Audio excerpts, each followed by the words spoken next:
네, 안녕하십니까. 세무사 아빠의 세금 이야기. 자, 오늘은 사업을 계획하시고 준비하시는 분들이 보시면 유용할 수 있는 어떤 상황들을 좀 얘기해 볼까 합니다. 기본적으로 사업을 준비하시고 내가 어떤 아이템을 하겠다 결정을 하고 어떤 사업에 대한 계획이 세워지게 되면 여러 가지 이제 그 영업적인 문제, 사업에 관련된 문제도 고민을 많이 하시지만 가장 먼저 사업을 해 나가기 위해서 기본적으로 해야 될 것들이 사업자 등록이죠.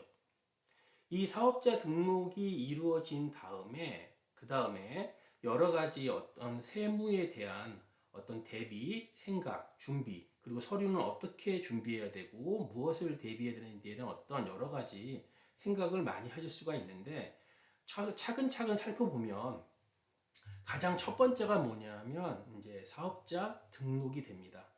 일단 모든 것의 기본이 되는 거죠. 사업자 등록이라는 것은 어떤 그 업태, 종목, 뭐 업태라는 것은 뭐 도소매, 서비스냐 도소매냐 이게 큰 어떤 분류고 종목이라는 것은 도소매 중에서 어떤 것을 다루는 사업인가 뭐 그걸 이제 종목이라고 얘기하죠. 일단은 이렇게 아이템이 준비가 됐고 사업의 모든 계획이 이루어지게 되면 가장 먼저 하는 게 뭐다? 사업자 등록입니다.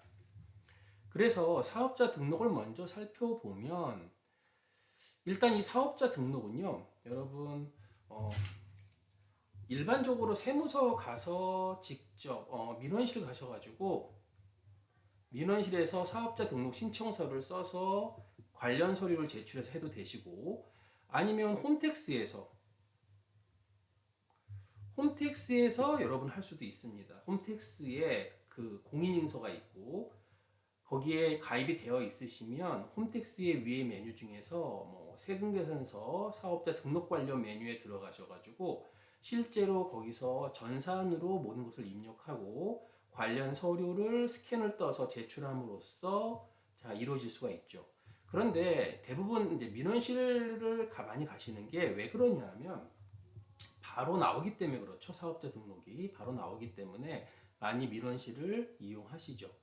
세무서 민원실 가서 하시는 경우 가장 먼저 사업자 등록 신청서라는 것을 써야 되는데 그 전에 먼저 염두에 두셔야 될 게 있는데 음식점업이라든가 이렇게 등록이라든가 허가를 자 필요로 하는 그런 업종의 경우에는 영업허가증, 등록허가증 어떤 사본이 필요합니다.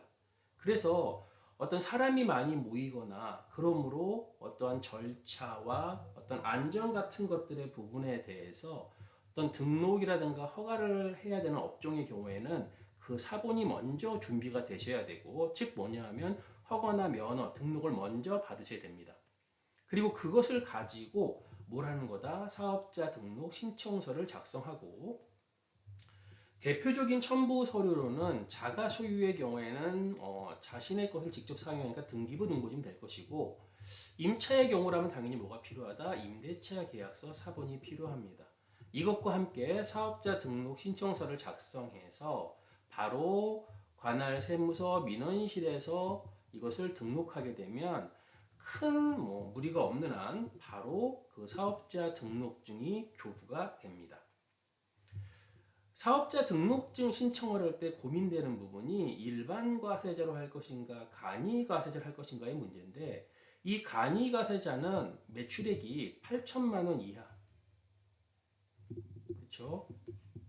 자 연간 매출액이 8천만 원 이하 소규모 사업자를 이제 간이 과세자라고 얘기를 하고 이 간이 과세자의 경우에는 신고 자체가 좀 독특합니다. 그래서 이 간이과세에 대한 설명은 좀 나중에 따로 하기로 하고 일단 일반 과세자와 간이과세자로 구분할 수 있는데 기본적으로 사업 초기에 어떤 건물을 샀다, 즉 상가 등을 사서 건물분에 대한 부가가치세, 매입세 같은 것을 조기 환급이 필요하다. 그렇다면 당연히 환급을 받을 수 있는 일반 과세자를 당연히 신청하셔야 됩니다. 일반 과세자 신청하시고 간이 과세자의 경우에는 일반 과세자에 비해서 신고라든가 여러 가지 생계에서 관리가 편하기 때문에 그 외의 경우에는 간이 과세자 신청을 하시면 됩니다. 물론 초기에 간이가세자로 신청을 해도 매출액이 증가되면 자, 일반으로 전환되고요. 마찬가지로 일반 가세자로 신청했는데 매출액이 감소하면 간이가세자로 전환이 됩니다. 이 부분도 나중에 이제 필요하면 어떤 과세유형의 전환은 따로 또 설명을 드리기로 하고, 오늘은 사업자 등록에 대한 전반적인 사항을 좀 살펴볼 계획입니다. 그래서 이렇게 일반 가세자와 간이 가세자 구분을 해서 신청을 했다면, 자, 사업자 등록증을 교부받게 되는데, 이 사업자 등록번호의 의미를 한번 좀 가볍게 살펴볼 필요가 있습니다. 예를 들어 1, 2, 3, 4, 5, 6, 7, 8, 9, 1이라는 이런 사업자 등록번호를 부여받았다면, 가볍게 좀 살펴보면 맨 처음에 요 앞에 세 자리는 처음에 사업자 등록을 부여받은 해당 세무서의 코드입니다. 관할 세무서의 코드다. 그렇죠? 그렇게 보시면 되고, 의미가 좀 있는 것은 가운데인 것 같아요. 이 가운데 건데, 이게 보면 저는 지금 45번을 썼지만 이 가운데 의미를 보면 81번이다, 86번이다, 87번이다. 영리법인 본점을 나타내고요. 자, 85번이다. 그러면 영리법인의 지점을 보여줍니다. 82번은 비영리예요. 비영리의 본점과 지점을 보여주고, 개인 과세사업자는 01번부터 79번까지, 90부터 99는 뭐죠? 면세 사업자를 나타낸다. 이렇게 보시면 되고요. 요 끝에가 뭐죠? 1년 번호인데, 여기 이제 순차적으로 부여되는 건데, 요 끝에 요 1번이 뭐냐면 검증번호라 그래서, 이거는 사업자 등록번호뿐만 아니라 주민등록번호, 모든 어떤 중요한 번호에는 부여되어 있는 건데, 요 첫째 자리부터 여기, 자, 둘, 셋, 넷, 다섯, 여섯, 일곱, 여덟, 아홉 번째 자리를, 자, 어떤 식으로 사친연산, 즉, 뭐, 1 더하기 2, 빼기 3, 곱하기 4, 나누기 5, 6 곱하기 7, 나누기 8, 뭐 곱하기 9, 예를 들어 했다. 그럼 뭐가 나와야 돼요? 요 1이 나와야 돼요. 그 방식은 우리가 모르지만, 요 1 첫 번째 전부터 아홉 번째까지 그 어떤 사칙 연산을 통해서 어떤 방식을 썼는지는 모르지만, 어쨌든 그렇게 계산했을 때 요 1번이 나와야 된다. 이 검증 번호입니다. 그래서 이거는 뭐죠? 위조나 변조를 방지하기 위해서, 마음대로 요 번호를 만든 걸 방지하기 위해서 끝에 붙어 있는 게 뭐다? 검증 번호다. 네, 이렇게 이해하시면 될 것 같습니다.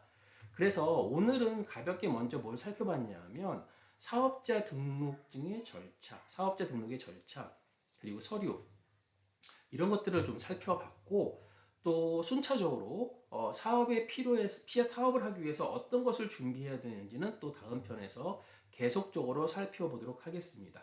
네, 감사합니다.